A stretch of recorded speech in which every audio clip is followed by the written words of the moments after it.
Galera, tudo bem com vocês? Eu me chamo Lucas, sou aí um dos administradores da página Conversando Teologia e nesse breve vídeo que vou estar realizando, eu queria tratar com vocês sobre uma temática bastante pertinente para a nossa reflexão cristã. E essa temática seria o cristão e a cultura. Eu vou tomar por base alguns conceitos exemplificados, ou melhor dizendo, descritos pelo Dr. Augusto Nicodemos em seu livro O Cristão e a Universidade. E aí, para que a gente de maneira introdutória possa estar aí falando sobre cultura, a gente precisaria, em linhas gerais, definir o que é cultura.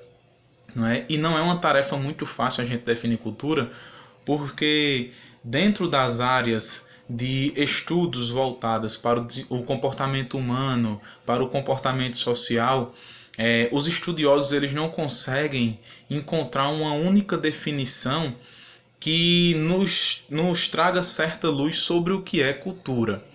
Não é? Eles não conseguem entrar em um consenso.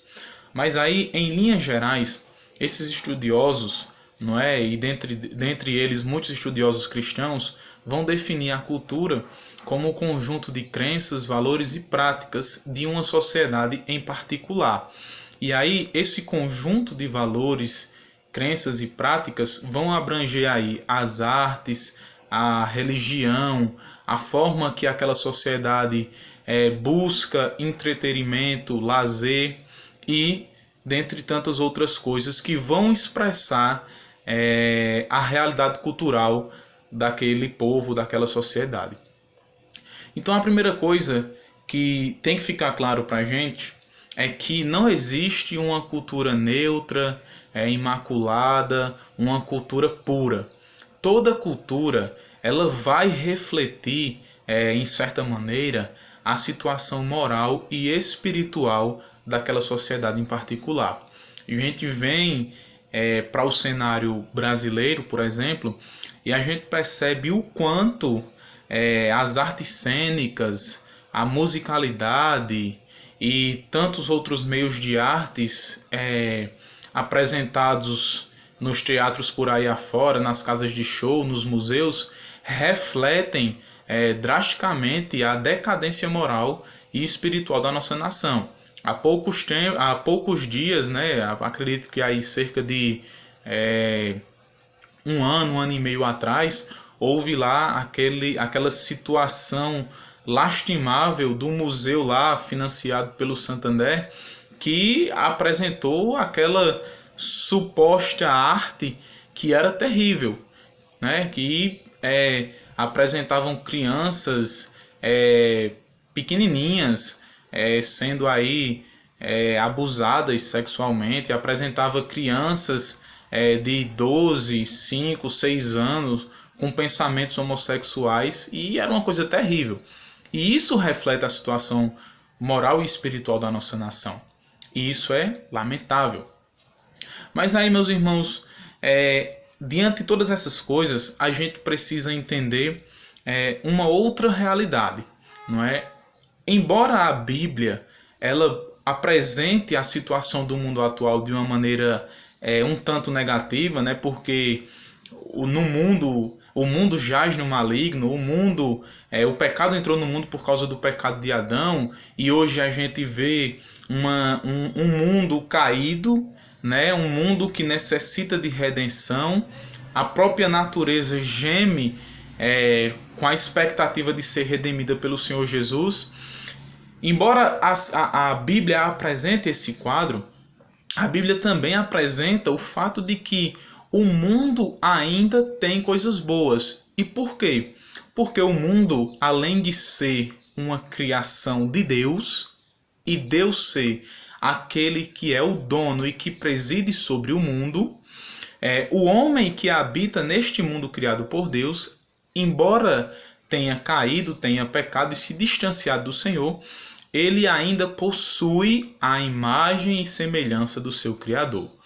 Então, a gente ainda consegue ver na raça humana traços, não é, se a gente pode dizer assim, da graça comum do Senhor sobre a sua vida. E esse homem caído ainda consegue produzir coisas, se a gente pode colocar dessa maneira, que tragam glória a Deus, não é? Então a gente precisa ter isso em mente. Então veja que a cultura hoje, por parte de alguns, tem sido, como é que eu posso dizer aqui, rejeitada. Uma ala mais legalista acredita que o cristão ele não deve se envolver com algumas atividades culturais, porque a cultura ela é do maligno, porque o mundo jaz no maligno e, portanto, tudo que o mundo produz é mal, né? E o cristão não pode ter nenhum tipo de envolvimento. Quer ver uma coisa interessante? Um músico cristão, dificilmente a igreja a qual ele faça parte vai aceitar que esse músico ele produza uma música, se a gente pode colocar assim, secular, e ele não produza uma música que seja uma música sacra, ou seja, uma música cristã, uma música religiosa. Se esse músico ele produzir uma música secular, ele não estaria glorificando a Deus. Ou seja, a igreja ela não consegue aceitar que um músico cristão pode produzir música não cristã que traga glória a Deus, não é? E isso é um pensamento aí muito equivocado, um pensamento que tem muitas suas raízes no catolicismo romano, né? Onde faz aí a separação entre o sagrado e o profano, e isso ainda está muito enraizado no seio da igreja brasileira, infelizmente. E de outro lado, né, da outra ala, existe aquele público que é mais liberal, né, que acha que o cristão pode se envolver com tudo que a cultura produz, sem oferecer nenhum tipo de combatividade, né, ele não combate aquilo que a cultura produz que é pecaminoso, e aí se envolve com a cultura com o pretexto, né, por parte de alguns, com a miscigenação com a cultura, influenciar e aí glorificar a Deus. E aí a gente vê muitos cristãos, e aí eu não vou entrar no mérito certo do meu posicionamento sobre o que eu creio no que eu vou falar agora, mas, por exemplo, o uso da tatuagem, certo? Muitos cristãos têm seguido o desenvolvimento cultural da nossa nação e têm aí feito várias e várias tatuagens. Claro, eu entendo que a Bíblia ela não condena, certo, esse tipo de postura. O contexto em que a Bíblia fala lá sobre tatuagem é um contexto sobre o povo que estava saindo do Egito, e o Senhor Deus não queria que os israelitas marcassem os seus corpos da mesma maneira que os egípcios faziam, por causa de uma questão cultural, uma questão de adoração à divindade. Não tem nada a ver com o nosso contexto atual hoje de tatuagem. Só que eu, enquanto cristão, não faria uma tatuagem por causa do princípio da consciência falado lá pelo apóstolo Paulo em Romanos capítulo 14. Esse é o ambiente polarizado que nós temos dentro da cristandade brasileira. Isso tem trazido muitos prejuízos para a fé cristã, porque a igreja, em sua maioria, não compreende ou não consegue aceitar que o cristão ele pode produzir cultura, ele pode produzir arte, ele pode produzir música, sem que estas sejam necessariamente sacras, ou seja, que tenham um cunho religioso, e ainda assim trazer glória para Deus, né? Expressar a graça comum do seu Criador nessas produções artísticas ou musicais. Eu acho interessante, por exemplo, principalmente aqui no contexto do Nordeste, a música Asa Branca, de Luiz Gonzaga. É uma música que não tem cunho religioso, mas que expressa a realidade do sertão nordestino e que com certeza é uma música que revela a graça comum de Deus e traz glória ao Senhor Jesus. Assim também como nós vemos ali uma composição belíssima do ilustre Toquinho, né, que é a aquarela e que também não tem um cunho religioso, mas que traz glória ao Senhor. Eu estive lendo essa semana um artigo para uma atividade que me foi exigida lá no seminário no qual eu estudo, e esse artigo ele falava sobre a presença holandesa no Brasil, né, sobretudo no Nordeste brasileiro. E aí a gente vai ver que, e ele destaca lá no artigo, dois indígenas que tiveram acesso à fé reformada holandesa. Claro que não foi restrito apenas a esses dois indígenas, tiveram outros que tiveram este mesmo acesso, mas ele destacou dois, o Pedro Poti e o Antônio Paraupeba. E no artigo ele vai mostrar que esses índios tiveram acesso à fé reformada, né? Eles viajaram para a Holanda, estudaram lá, foram letrados, aprenderam os catecismos da igreja, aprenderam sobre a fé cristã reformada, e dentro desse ensinamento sobre a fé estava ali impresso, né, na identidade daqueles indígenas, foi impresso em suas identidades o gosto por arte, por literatura, por música, e tudo isso não era necessariamente literatura, arte, musicalidade cristãs. Existiam músicas, artes e literaturas não cristãs, mas que traziam glória a Deus. E isso era presente não só na igreja holandesa, mas nós vamos ver no que hoje é a Universidade de Genebra, né?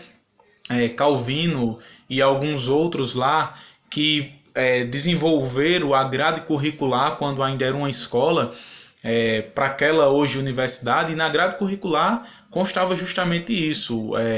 Tinha que se ter ali um estudo sobre música, sobre literatura, sobre artes, e isso tem faltado nas igrejas brasileiras, não é? Esse incentivo ao cristão se envolver, se engajar com a cultura, claro que sem se deixar influenciar pelos padrões culturais que não glorificam a Deus. Então, para a gente finalizar, eu queria só trazer uma realidade que o Dr. Augusto Nicodemos vai trazer no seu livro, que agora eu vou corrigir, né, que eu falei errado no começo, não é o cristão e a universidade, mas é cristianismo na universidade. E ele vai mostrar uma situação bem interessante. Ele vai dizer que o seguinte: quando o cristão ele luta contra o povo indígena que tenta matar as suas crianças quando estas nascem com alguma deformidade física, o cristão ele não está batalhando contra a cultura indígena em si. Ele está batalhando contra os traços de pecaminosidade expressos naquela cultura. Então veja, o que eu quero dizer com isso? Principalmente o pessoal que trabalha na área de missiologia, o pessoal que faz missões, eles vão, e alguns livros vai mostrar muito claramente isso, primeiramente passar por um processo de aculturação.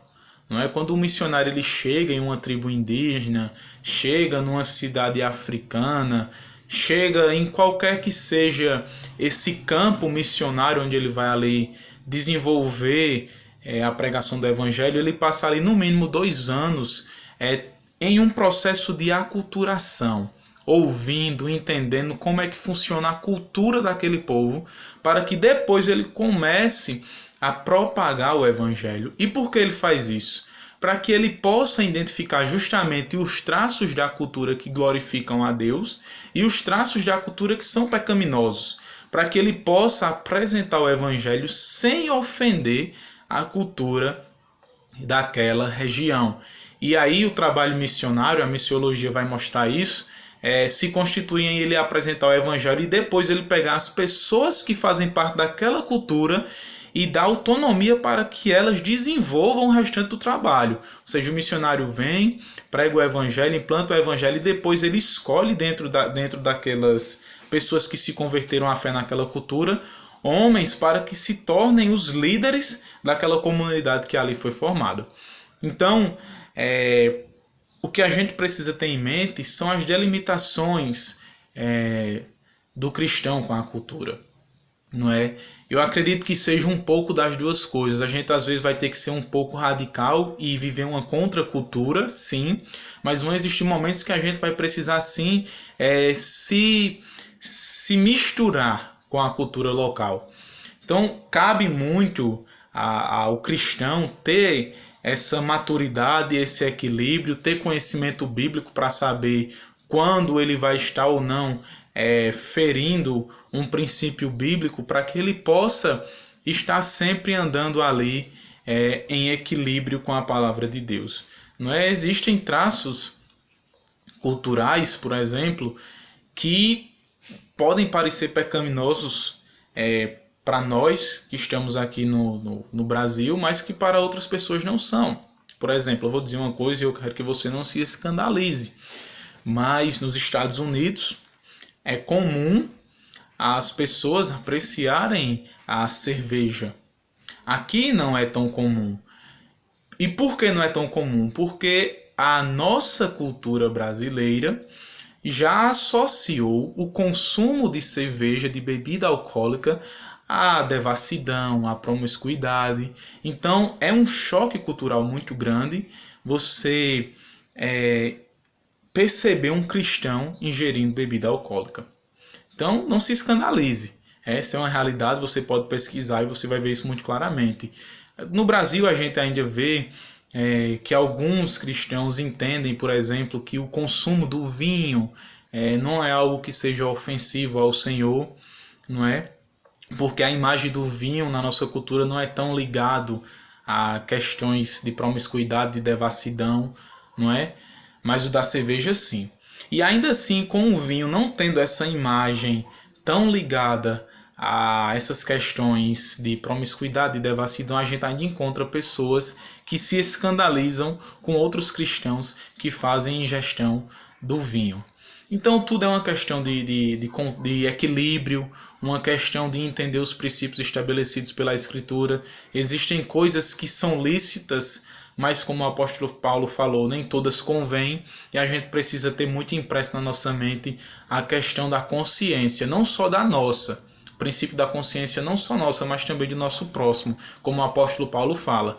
Se eu, por comer carne, vou escandalizar o meu irmão, né? Nunca mais eu comerei carne. Então esse princípio deve ser válido também para os nossos dias. Então eu espero que esse vídeo aí possa ter esclarecido alguma coisa para os irmãos que nos acompanham, que nos seguem. Se ficou alguma dúvida, se tem alguma consideração, deixa aí nos comentários e até mais.